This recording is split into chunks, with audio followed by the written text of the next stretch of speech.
ಬಜೆಟ್ಟಿನ ಬಗ್ಗೆ ಯಾವುದೇ ನಿರೀಕ್ಷೆಗಳನ್ನು ಇಟ್ಕೊಂಡಿಲ್ಲ. ಇದೊಂದು ನೀರಿನ ಮೇಲೆ ಇರುವಂಥ ಗುಳ್ಳೆ ಅಂತ ಬಜೆಟನ್ನು ನಾನು ವಿಶ್ಲೇಷಿಸ್ತೇನೆ.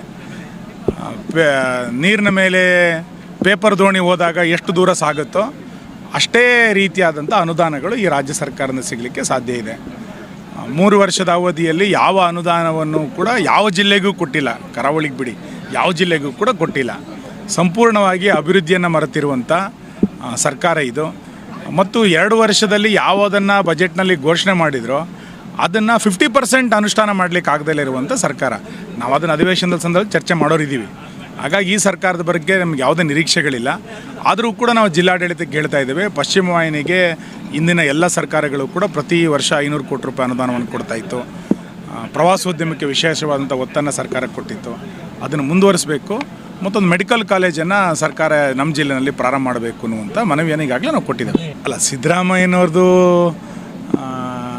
ಎಷ್ಟು ದಾಖಲೆಯ ಬಜೆಟು, ಅದನ್ನು ದಾಖಲೆನ ಯಾರು ಅಡ್ಡಿ ಮಾಡಬೇಕು ಅನ್ನೋದನ್ನು ಕಾಂಗ್ರೆಸ್ಸೇ ತೀರ್ಮಾನ ಮಾಡಬೇಕು. ಆದರೆ ಇವರ ಕುರ್ಚಿಯ ಕಾದಾಟಕ್ಕೆ ಆಡಳಿತ ವ್ಯವಸ್ಥೆ ಸಂಪೂರ್ಣವಾಗಿ ಇವತ್ತು ಕುಸಿದು ಬಿದ್ದಿದೆ. ಬಜೆಟ್ಟೇ ಸಂಪೂರ್ಣ ಬಹುಮತದಿಂದ ಪಾಸಾಗುತ್ತೆ ಎನ್ನುವಷ್ಟರ ಅನುಮಾನ ಇವತ್ತು ನಿರ್ಮಾಣ ಆಗಿದೆ.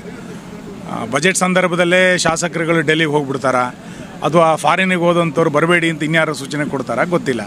ಹಾಗಾಗಿ ಬಜೆಟ್ ಸಂಪೂರ್ಣ ಬಹುಮತದಿಂದ ಪಾಸಾಗುತ್ತಾ ಅನ್ನೋದನ್ನು ಮುಖ್ಯಮಂತ್ರಿಗಳು ಸ್ಪಷ್ಟ ಮಾಡಿಕೊಂಡು ನಂತರ ಬಜೆಟ್ ಮಂಡನೆ ಮಾಡೋದು ಒಳ್ಳೆಯದು.